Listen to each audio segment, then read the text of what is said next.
నమస్తే welcome to time 24x7 మరి ఇవాల్టి హెడ్లైన్స్.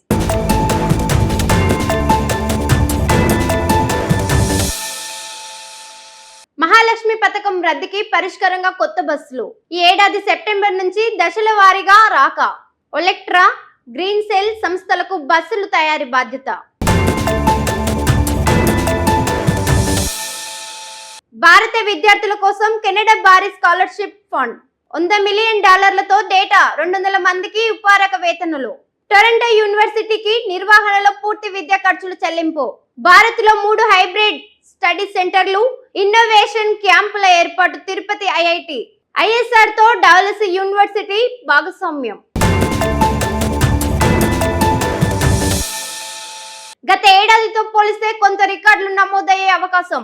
మార్చి నుంచే పలు జిల్లాల్లో సాధారణం కంటే అధిక ఉష్ణోగ్రతలు. గుంటూరు, పల్నాడు, కర్నూలులో సహా పలు జిల్లాలలో తీవ్ర వడగాలులు ముప్పు. ప్రాణ నష్టం నివారణకు ముందస్తు చర్యలు చేపట్టిన విపత్తుల సంస్థ. ఢిల్లీ పర్యటనలో డీజీపీతో కలిసి అమిత్ షాను కలిసిన రేవంత్ రెడ్డి.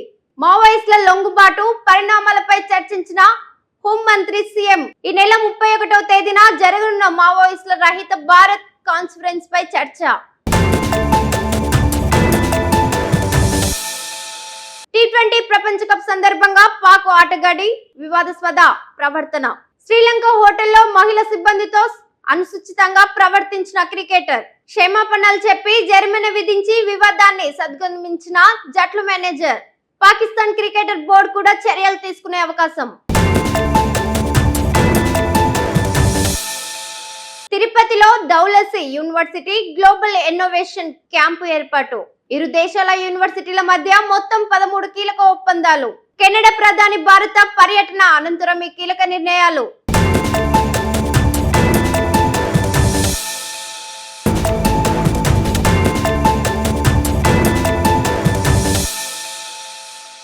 షేర్ చేయండి, లైక్ చేయండి, సబ్స్క్రైబ్ చేయండి.